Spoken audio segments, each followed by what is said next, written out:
So I'm guessing if you are watching this, you are probably considering hiking the Narrows. You might be wondering, how far is it? Is it safe? Do I have the right equipment? There's a lot of questions. I think a lot of times when people hear about the Narrows, they think about the 16-mile overnight hike that you need a permit for. But really, you don't really need to do that. If you have average ability, you can hike the Narrows. And in this video, we're going to show you how. But to start off, we want to show you some video clips of what the hike is like.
So I heard people online on videos say that doing the Narrows is like walking on wet bowling balls. And certainly there are, as you can see, a lot of rocks. I wouldn't say they're wet and slippery though. Now that might be because I'm wearing the water boots that we rented. But it's not something, I don't think, where you're gonna be slipping and falling down like that. I think it's very, very doable. Those ladies back there, one of them didn't want to use a stick, so there's a few people in here that don't have sticks.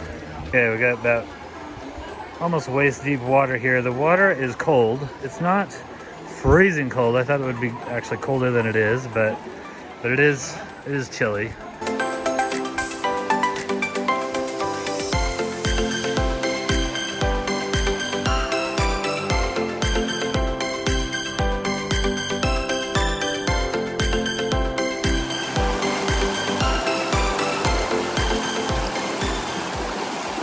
As you can see, it's not water the whole way, most of the way, but there are little spots where you can get out and walk a little ways. So I wanted to talk a little bit about the socks and the boots that they give you. When we first got in, we put our feet in the water and they didn't get wet. We kind of wondered if they were like water repellent, but it just took a minute, and then you could feel the water.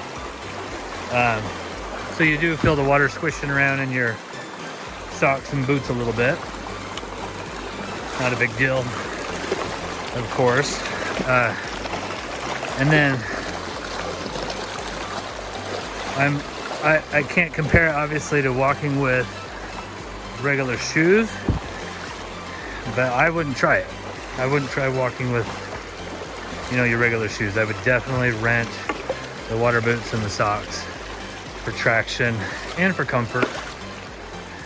And then you don't want your shoes to be wet the rest of the day anyway.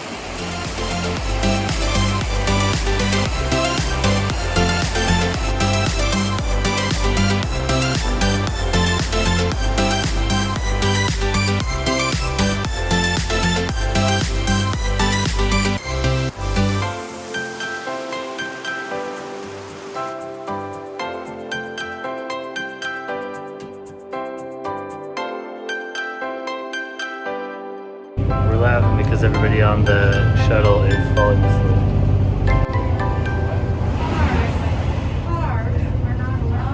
Okay, we hope that video gave you a feel for what hiking the Narrows in Zion National Park is like. And now we want to go over some steps to help you prepare to do it. So step number one is to choose the time of the year that you want to do it. In the spring and summer is the most popular time to do it because you don't have to wear a wetsuit. So if you go during the winter, you're going to need to wear a wetsuit at least up to your waist or your chest like waders type of a thing. If you're gonna do it in the spring, keep in mind that the water is colder because it's coming down out of the hills above. Zion is actually, even though it's in a desert, it's actually fairly high elevation, about 3,000, 4,000 feet, something like that. So the water is going to be colder and the currents are going to be stronger because the water is coming down out of the hills above, out of the mountains above. We did it in September and I thought that was perfect because the weather there is still really warm. It's up in the 80s and even 90s during the day, and the water is not as cold, right? The water was really quite nice temperature actually. One thing to consider is the flow rate. You have to kind of understand just a little bit about the flow rate. We won't go into great detail here, but I'll put a link in the description how you can find the flow rate. The bottom line is if the flow rate is under 50, then it's a very doable hike. When we did it, it was in the 30s, and we saw kids doing it. We saw some older people doing it. If it's above 50, it gets to be a little bit more challenging. If it's over 150, they don't let you do it at all. So keep that in mind as you check the link. Number 2 is plan your entire day. The start point for the Narrows is at the very end of the canyon. So you're going to be taking the shuttle all the way to the end to the Temple of Sinawava, doing the 1 mile river walk, and then you're going to get into the river at that point. And you know, this is definitely a hike that can take 4 to 10 hours depending on how far you go and how quickly you go. This is not like a typical hike because you are in the water. It's going to be slow going. You're going to be going against the current when you're going out there, and so that does slow you down. Plus there's a lot of people you're maneuvering around, so it's very slow going, and the hike can take a while. If you are wanting to do another hike, you're going to have to consider gear for that other hike, because the gear that you use for the Narrows, you know, you're in the water, whether you choose to rent gear, which we recommend, or bring your own, you're going to need to bring another pair of shoes, and then you're going to need to consider carrying those, you know, another thing we recommend having is a stick or poles, because you are walking on wet rocks that are slippery, that you'll want to be prepared and how you're going to get all that gear around. So you'll want to make a plan before you leave for the day. And that is something I want to tell you about, is something coming out very soon before the 2021 season, is we will be coming up with a step-by-step itinerary to do Zion National Park. I call it the itinerary because Matt makes our itineraries and they make our vacations so incredible, so easy, so fun. And so be checking back to our videos, be checking our website, we'reintherockies.com, for our itinerary coming out. But back to step number 2, you're going to want to have your day planned out before you leave to make sure you have the necessary gear. You just turn around whenever you want to, so the question is when to turn around. And so you really kind of have to plan your full day out. And so that's what the goal of our itinerary is how to have a more efficient trip and how to plan all the logistics of this out. Okay, step 3 is to plan your gear. So this is a really important one for the Narrows. Okay, so you can park in the National Park parking lot, which is just on the other side of that bridge over there. You walk past that little kiosk down the bridge. That kiosk leaves the park. You'll have to have your receipt or park pass to get back in. And then you can go right over here to Zion Outfitters and get your stuff that you need for the Narrows, and then head back. Okay, so you come across the bridge there. You tell them what size of shoe you want right there at the kiosk. They'll give you some shoes and socks to put on. Then you go inside, back in there, pay your money, and then you'll walk back out that door and fill out the waiver right at that little kiosk that you can see right there. So you pay inside and then you fill out the waiver right there. Now we're here in September, so we got the summer package. You can see everybody's got their sticks, and then they have socks and shoes. So that's the summer package for 25 bucks. A stick, socks, and shoes. As it gets colder in the winter, you can get waders that go up to your waist. But right now, they say that's gonna overheat you because the temperatures are still getting up into the 80s during the day. So what they recommend is just these socks and shoes. They call it their summer package. You can see there's a sign here on the flood danger today, which is unexpected. And so of course that's a big deal, the flash floods around here that you need to keep an eye out for. All right, so we got here at about 7:15. It is now about 7:40 and we're just finishing up here. It hasn't taken us too long. I had to try 2 different pairs of shoes to get the right size. They do not have half size shoes, so you're gonna have to go with the next up or the next down, depending on what is best fit for you. And now we're just within walking distance of the shuttle. We'll head over there and be there in about 5 minutes. Now, one of the most, as you saw in the video that we showed, one of the most common things is to rent your gear from Zion Outfitters, which is located just outside of the park.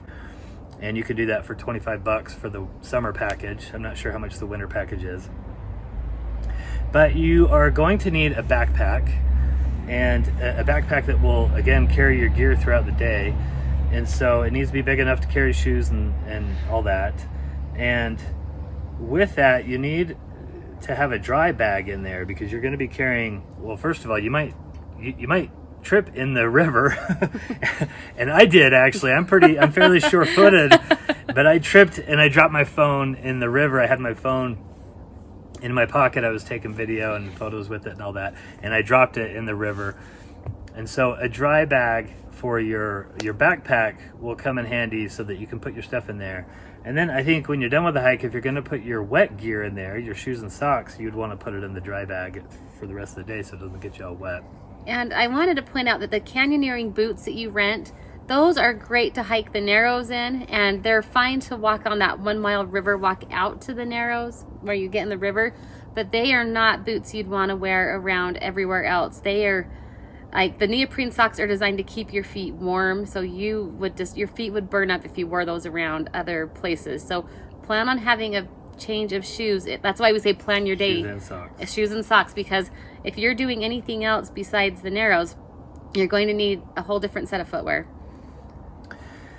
And that actually kind of gets me to the next thing. I told you I dropped my phone in the river. So if you're wanting to take videos and photos, I think a GoPro would be a really good idea. I left my GoPro inside, but a GoPro with a cover, a case for the water, would be a great idea for video.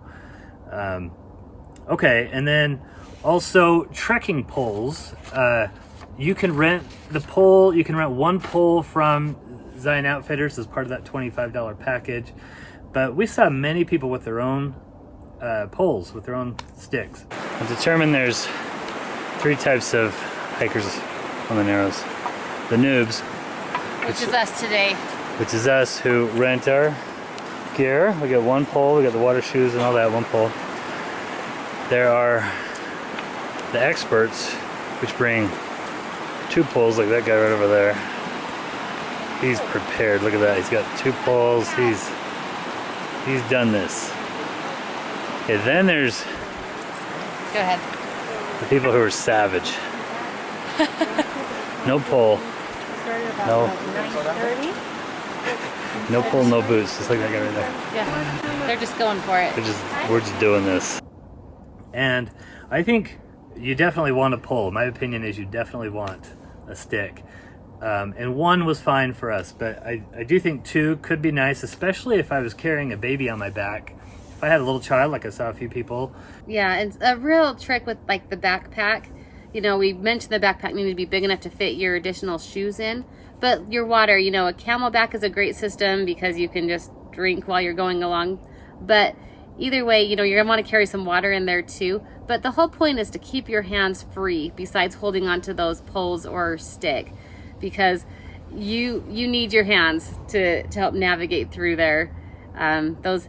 Like, I feel pretty sure-footed, but I'm glad that I at least had a stick. And the nice thing about the poles, if you choose to purchase those, is that, you know, we didn't really want to deal with having a hiking stick around for other hikes, because we did more hikes after the Narrows that day. We didn't want to have that on our other hikes, where with the poles, you know, you could fold those up, clasp them down. They can collapse down to like 22 inches, throw them in your backpack, and you're good to go. Yeah, that's a the poles that the stick that they give you is just a big wooden stick. So I didn't want to go hiking around emerald pools with a big wooden stick. And then if you are carrying a baby on your backpack or on your back, we would recommend getting an ergo. We have 4 children, and we've carried all of them through infancy and toddlerhood and all that stuff. And the ergo baby carriers are the way to go. They are a million more times better than some of those big metal ones that they sit up in, and you're more sure-footed on with an ergo too. They sit close to your back and they don't get you kind of top heavy. So we definitely recommend that if you're carrying a baby. Okay, getting there. Step 4, you're gonna need to take the Zion shuttle. Catch it at the visitor center, and then ride it all the way to Stop 8 Temple of Sinawava. That we're making this video during COVID. Shuttle tickets are hard to come by. Watch our video. We have a great video on how the system works on reserving your tickets. But if you can't get a ticket through them, there's another option. You can go get a private shuttle that runs for about $40 through the Zion Guru. There's a couple of places like Zion Guru and Zion Adventures, I think. So there's a couple of businesses that will take you to the end of the road there and drop you off. Zion Guru I mentioned because they will drive you there and rent the gear to you. Mm-hmm. So that might be a good one.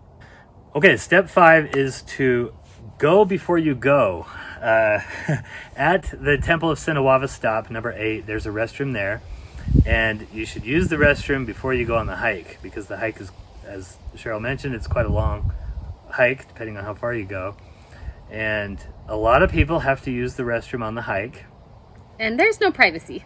Just saying. It's a narrow little canyon. That's why they call it the Narrows. And there's no privacy there, pretty much. There's a few rocks you can kind of climb behind, but it's not it's not much. So if you have to go to the bathroom really bad on the hike, they actually encourage you to go in the river if you're peeing.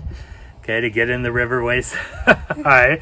Now, as Demetri Martin says, there's a big difference between peeing in the water and peeing into the water. Okay, you want to get in the water and pee in the water. Okay, now if you had to go number 2, you can try to find some place to go behind a rock or something like that, but you need to carry it out. You need to have a bag and carry it out. It is a thing. It's a common question, and you're out there for a long time. And honestly, we were walking at one point up along the shoreline, and it did smell like urine, like people had peed on the side, right? You guys remember that? I did not remember that. Oh, really? I was happy I missed that detail. So they say don't.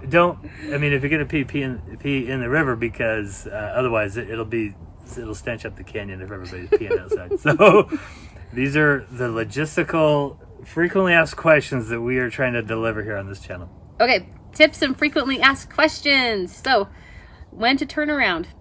Just when you feel like it. Well, and a large part of that is planning out your day, what other hikes you're going to do.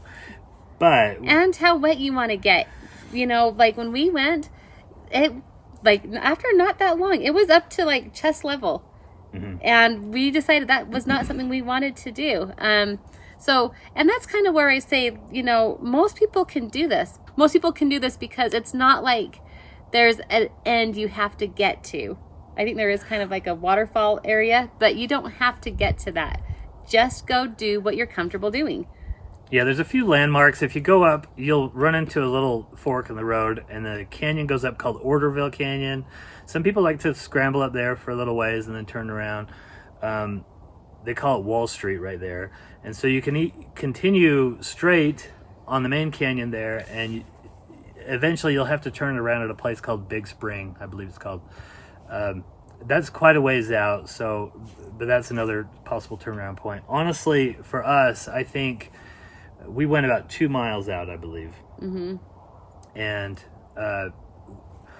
probably could have turned around anywhere. I wouldn't say you need to get to a particular landmark or destination, as long as you're happy. But it is cool, and around every corner, it's like a new, amazing sight. So, I mean, very beautiful. You'll be glad you got it and did it, even if you only go half a mile. It's really quite a jubilant thing. It's like grown-ups. It's like grown-ups being kids again. They're in the water, they're splashing around, they're seeing something totally new, and it's really fun and exciting. And I would say a quick ninja tip is that the return trip is faster because you're going with the flow than against it. Okay. Oh, hey, just turn off your cell phone while you're in there. You're not going to get service. It's going to drain your battery, and you want to save that for your pictures and video is a tip for you. Yeah, airplane mode or something. Yeah. Most of Zion Canyon, you don't get reception. You can at the visitor center area, but as you get further into the canyon, you don't. Okay, who can do it? We saw some really fun women in their 60s that were doing it. Mm-hmm. We saw some parents that were doing it. We saw some younger kids that were doing it. We were kind of wondering if our kids would be able to do it, and we had a little disagreement there. But I think they'd be able to do it, and our kids range from 7 to 14. Yeah. So the reason I said no on our kids is just that at some parts the water would be up to like mid-thigh on them, and the current was, I thought, fast enough that would kind of knock them over. And so we'll see if the Shas kids get to go to the Narrows next time we go. Maybe we'll tell you in our next video or something what we end up doing. But we saw another family that had a couple of kids. Well, we saw plenty of kids doing it, actually. Yeah, we did see some kids doing it. And we saw some parents hiking with babies on their backs, too. Every once in a while, you have to kind of cross the river at almost a perpendicular angle.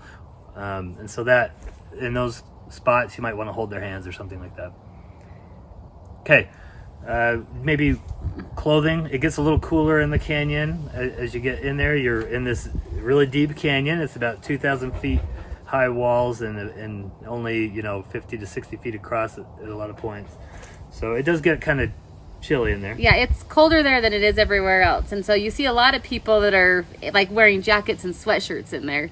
So I used to think that if you were coming to Zion, you'd want to be like in your khaki cargo shorts, t-shirt. That is not how women dress at Zion National Park. Spandex and sports bra is like the new thing to do. Dress here like you were going to work out, wear your workout shoes, your workout clothes. I am over the hill, and I'm not going to run around in a sports bra and spandex. Although I did wear my spandex pants. I have on my Fabletics, which I love because, first of all, they last forever, but they also, their whole thing is they want your workout clothes to look like cute outfits, and so you can wear something like that around all day and look pretty good. Get an early start. This hike is so popular that you want to get there when there's less people there, because the river is literally filled with people. Yeah, and when we were coming back, it was around 12 or 1 o'clock or something like that, and there was a pretty good crowd of people coming. Of course, the farther you go up the canyon, the more it thins out, because not as many people go that far. Okay, then finally, can you get lost? No. The answer is no. It's just follow the river. Yeah, just follow the river. There's no trail. It's just the river, so you just walk along the river, and there's no other offshoots to go other than that one Orderville Canyon, that little fork in the road, and either way is fine, but then just come back. Yeah, so just to recap, step 1, just know the time of year you're going and the special conditions that go with it. Plan your day so you can plan your gear. Make sure you have the right equipment. And then step 4 was run around in a sports bra and spandex. Just know how to get there. You're going up the shuttle, and then go before you go. Yep. So you can completely do this. I don't think you should feel intimidated by this. This is a doable hike with not a real set end on it. So just go get in the water, splash around, and see the amazing things that Zion has to offer. We have other videos on Zion National Park as well as some of the other national parks. So please subscribe if you find any interest in this video, and we'll see you next time.